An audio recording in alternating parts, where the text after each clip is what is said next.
오늘 같이 보실 하나님의 말씀은 누가복음 9장 57절로 58절 말씀입니다. 다 같이 한 목소리로 같이 읽겠습니다. 길 가실 때에 어떤 사람이 여짜오되 어디로 가시든지 나는 따르리이다. 예수께서 이르시되 여우도 굴이 있고 공중에 새도 집이 있으되 인자는 머리 둘 곳이 없다고 하시고, 저는 계속해서 예수님께서 삶으로 보여주신 예수님의 모범에 대해서 생각하고 있습니다. 오늘은 그 중에 머리 둘 곳 없는 삶의 모범이라는 제목으로 같이 은혜를 나누고자 합니다. 오늘 읽은 본문에서는 예수님께서 길을 가고 있는 중에 어떤 사람이 예수님이 어디로 가시든지 예수님을 따르겠다라고 말을 합니다. 그 말에 대해서 예수님은 여우도 굴이 있고 공중에 새도 집이 있으되 인자는 머리 둘 곳이 없도다라고 말씀합니다. 예수님과 어떤 사람의 대화가 간단하게 기록되어져 있지만 잘 살펴보면 흥미로운 점들이 있습니다. 예수님이 이런 대화를 한 것은 예수님께서 나를 따라오라 라고 말씀하시는 중에 이런 대화가 있었다는 것입니다. 오늘 읽은 본문 바로 뒤에 이어지는 59절에서는 또 다른 사람에게 나를 따르라 하시니 라는 말씀이 나옵니다. 그래서 예수님께서 다른 사람들에게 나를 따르라 라는 말을 하시면서 정작 이 사람은 내가 어디로 가든지 예수님을 따르겠다라고 말하는데, 그때 예수님의 대답이 나는 머리 둘 곳조차 없다는 그런 말씀을 하시는 것입니다. 즉 이 말은 나는 집이 없고 거처가 없으니 네가 나를 따라올 수 있겠느냐라는 말로 생각됩니다. 예수님은 이어지는 말씀 가운데서도 장사 지내는 것, 누가 죽었을 때 장사 지내는 일도 놔두고 바쁜 농사일도 놔두고 예수님을 쫓으라고 말하면서 강력하게 나를 따라오라라고 말씀하시는데, 예수님은 이 사람이 정작 예수님을 따르겠다고 말하니까 나는 거처도 없고 집도 없는데 네가 과연 나를 따라올 수 있겠느냐라고 마치 거절하듯이 이렇게 말을 하는 것입니다. 예수님은 왜 이런 말씀을 하셨을까요? 마태복음에 이 똑같은 말씀이 나오는데 이 마태복음의 기록에 의하면 이 사람은 서기관이었다고 말합니다.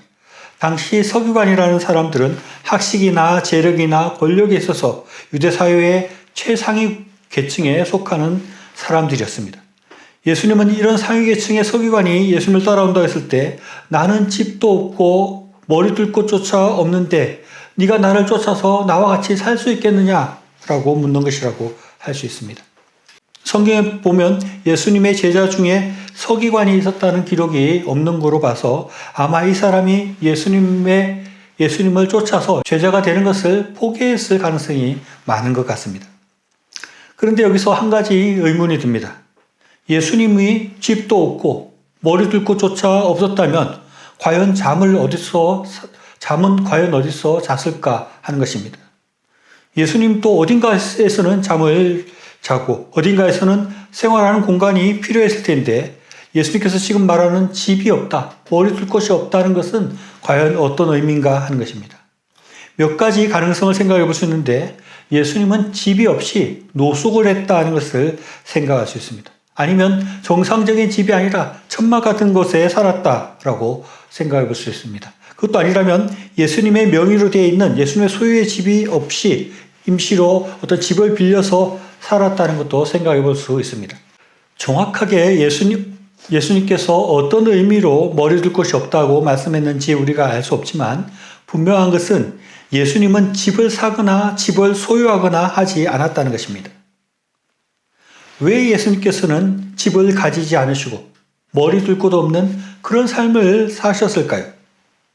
자크 에르윌이 쓴 머리 둘 곳 없는 예수라는 책이 있습니다. 이 책은 대도시의 성경적 의미에 관한 주제로 쓰여진 책인데 이런 말이 나옵니다. 예수는 도시의 성벽을 세우는 행위에 전혀 참여하지 않았고 돈과 군대와 과학과 자본과 문명의 발전을 거부했다. 그는 하나님에 대한 믿음 안에서만 적법한 안식이 있음을 알고 있었다라고 이렇게 쓰고 있습니다.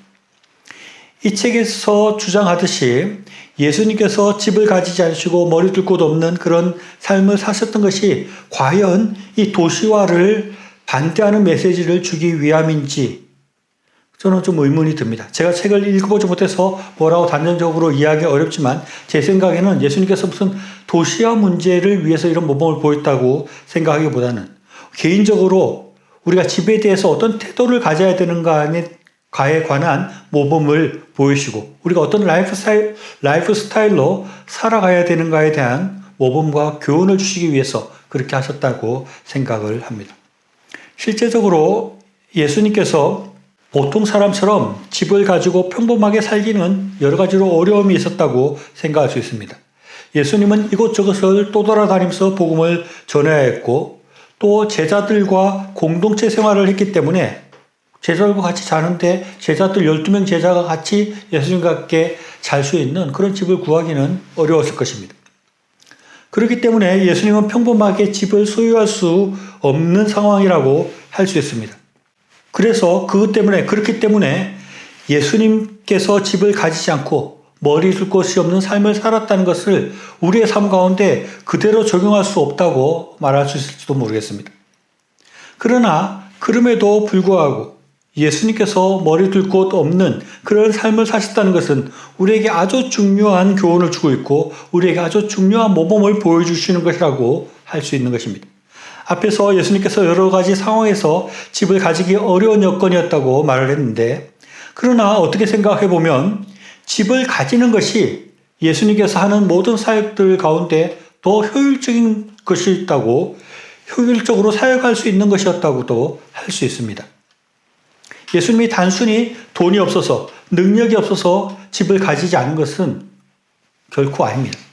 예수님은 물고기 2마리와 떡 5개로 5,000명 이상의 사람들을 먹일 수 있는 그런 능력이 있었고 또 예수님은 물고기 뱃속에서도 동전을 찾을 수 있는 그런 분이었습니다. 또 예수님께서 그물을 내리라고 한 곳에 그물을 내리면 그물이 찢어질 정도로 물고기가 많이 잡히게 하는 그런 능력이 있었던 분이 예수님인 것입니다. 그렇기 때문에 예수님께서 돈을 마련해서 집을 살려면 충분히 그렇게 할 수 있었던 것입니다. 그런 예수님께서 사역을 더 잘하기 위해서 예수님께서 주로 많이 계셨던 갈릴리 지역 가운데 큰 저택을 사서 제자들과 같이 살거나 또 예루살렘에 큰 저택을 또 구해서 그곳에 가끔 가게 될 때 그곳에서 같이 모이고 또 숙식하는 그런 장소를 마련할 수도 있었을 것입니다. 그런데 예수님은 그렇게 하지 않았다는 것입니다. 큰 집을 소유하거나 큰 저택을 얻기 위해서 노력하지 않은 것입니다. 이것은 특별한 예수님의 목적이 있었고 특별한 예수님의 선택이고 예수님께서 우리에게 모범을 보여주시기 위해서 이런 삶을 사셨다고 할 수 있는 것입니다. 예수님께서 이렇게 머리 둘 곳 없는 삶, 집을 소유하지 않는 삶을 우리에게 보여주신 그 모범의 이유가 무엇일까요? 예수님처럼 우리 모든 그리스도인들이 집이 없는 삶을 살아야 된다. 또는 수도자처럼 집 없이 길가에서 고행하는 삶을 살아야 된다는 의미는 결코 아닙니다. 또 우리 그리스도인들은 집을 소유해서는 안 된다. 우리 명의로 집을 가져서는 안 된다라고 그렇게 적용할 수도 없습니다. 만약에 우리가 이 땅 가운데 집을 가지지 않는 것이 하나님의 뜻이거나 예수님이 원하는 바였다면 예수님께서는 보다 정확하게 집을 가지면 안 된다는 얘기들을 하셨을 것입니다. 그러나 성경에 어디에도 집을 가지는 것이 죄라거나 그것이 잘못됐다거나 하는 얘기는 찾아볼 수 없는 것입니다. 그러나 예수님께서 머리 둘 곳 없는 삶을 사시고 집 없이 사신 것을 통해서 예수님께서 우리에게 분명히 교훈하고 말씀하고자 하는 메시지가 있었다는 것도 분명합니다.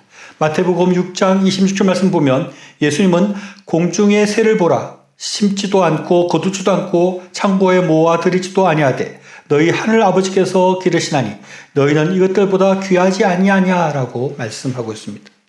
하나님께서 공중에 나는 새가 심지도 않고 거두지도 않고 창고에 모아들이지 않더라도 하나님께서 기르는 것과 같이 새보다 귀중한 우리를 하나님께서 기르시고 보호하시고 하나님께서 모든 것을 채워주심을 믿고 살아야 된다는 것을 예수님께서는 말씀하는 것이라고 할 수 있는 것입니다. 예수님의 기본적인 삶의 태도가 그런 것입니다. 하나님께서 들의 백합화보다 우리를 더 아름답게 우리의 삶을 이끌어가 주실 것이고 들풀을 입히시듯이 우리를 입히시고 우리를 먹이시고 그렇게 할 것이기 때문에 우리는 무엇을 먹을까 무엇을 입을까 무엇을 마실까 생각하지 그것을 염려하는 것이 아니라 먼저 하나님 나라를 구하고 하나님의 일을 열심히 할 때 그 모든 것들이 채워진다는 것을 예수님께서 모범으로 우리에게 보여주신 것이라고 할 수 있습니다. 이것은 아까 앞에서 말한 자크 에닐이 쓴 머리 둘 곳 없는 예수라는 책에서 말하는 예수님은 하나님에 대한 믿음 안에서 적법한 안식이 있음을 알고 있었다 하는 말과도 관계가 되는 것입니다. 예수님은 집을 소유하거나 더 좋은 집에 사는 것을 통해서 우리가 안정을 얻고 더 좋은 삶을 사는 것이 아니라는 것을 분명히 말씀하고 있는 것입니다. 그리고 더 좋은 집, 더 넓은 집, 그런 집을 통해서 우리가 하나님의 일을 할 수 있는 것이 아니라는 것을 모범으로 보여주신 것이라고 할 수 있습니다. 만약에 제가 예수님과 같은 그런 입장이었다면 저는 틀림없이 큰 집을 마련하려고 노력했겠다는 생각이 듭니다. 갈릴리 지역이나 예루살렘에 큰 집과 건물을 마련하려고 했을 것입니다. 그런 넓은 집이 있어야지 사역하기 좋지 않냐. 그런 넓은 집이 있어야지 안정적으로 사역을 이어갈 수 있지 않겠는가. 비록 3년 후에 천국에 간다 할지라도 내가 큰 집이 있으면 나의 제자들이 그곳을 이용해서 더 사역을 잘할 수 있지 않겠는가라고 생각하고 무엇보다도 크고 넓은 집이 있는 것이 중요하다 생각하고 어떻든지 그것을 마련하려고 가능하다면 그런 집을 소유하려고 노력했을 것 같다는 생각이 듭니다. 그러나 예수님의 방법, 예수님의 삶의 모습은 저의 생각과는 완전히 다른 것입니다. 예수님께서는 최소한 이런 모범들을 통해서 최소한 우리가 집에 대해서 너무 집착하는 것, 집을 소유하는 것에 대해서 너무 연연할 필요가 없다는 것을 우리에게 분명히 교훈하고 있다는 것입니다. 머리 둘 곳 없이 사셨던 예수님, 집이 없이 사셨던 예수님의 모범을 통해서 우리는 예수님이 아주 중요하고 분명한 교훈들을 발견하게 됩니다. 첫째는 우리가 너무 큰 집, 더 안정을 줄 수 있는 집, 그런 것들에 너무 집착하지 않아야 한다는 것입니다. 우리 그리스도인들도 집을 소유할 수 있고 필요하다면 큰 집을 소유하고 내 명의의 집을 가지는 것이 전혀 문제가 될 것이 없습니다. 그것이 비기독교적인 것이거나 그것이 신앙이 못한 것이거나 신앙이 부족해서 그런 것이거나 덜 경건한 것이 결코 아닙니다. 그러나 대부분의 세상 사람들이 생각하고 그렇게 살듯이 집 자체가 목표가 되고 집 자체가 너무 중요해져서 집을 소유해야만이 내가 평안을 누리고 내가 행복해질 수 있다고 생각하는 것, 그것은 잘못된 것이라는 것입니다. 우리의 안전과 우리의 기쁨은 그런 집을 통해서 얻어지는 것이 아니라 하나님으로부터 온다는 것입니다. 집이 우리에게 안정을 주는 것이 아니라 하나님께서 우리에게 안정과 평안을 주시는 것입니다. 얼마나 많은 사람들이 더 큰 집을 가지기 위해서, 더 좋은 집을 가지기 위해서 살아가는지 모릅니다. 마치 그것이 큰 집을 가지고 좋은 집을 가지는 것이 인생의 목표이고 가장 큰 가치인 것처럼 살아가는 사람들이 너무나 많이 있습니다. 그런데 우리 예수님을 믿는 사람들은 그런 삶을 살아서는 안 된다는 것입니다. 그것이 예수님의 모범이 보여주는 것이라고 할 수 있다는 것입니다. 예수님께서 보여주신 것처럼 머리 둘 곳 없는 삶을 살아도, 집이 없이 살아도 우리는 하나님의 일을 잘 할 수 있고 우리는 평안을 누리고 행복하게 잘 살 수 있다는 것을 우리가 믿어야 하는 것입니다. 집이나 세상적인 것을 소유함으로가 아니라 하나님의 인도와 사랑을 믿음으로 우리에게 평안이 있고 우리에게 안식이 있다는 것을 우리가 믿어야 하는 것입니다. 둘째로 머리 둘 곳 없이 사신 예수님을 생각하며 우리가 삶에 적용해야 될 것은 우리가 지금 살고 있는 거처에 대해서, 지금 우리가 가진 것에 대해서, 우리의 형편에 대해서 만족하고 감사하는 태도를 가져야 한다는 것입니다.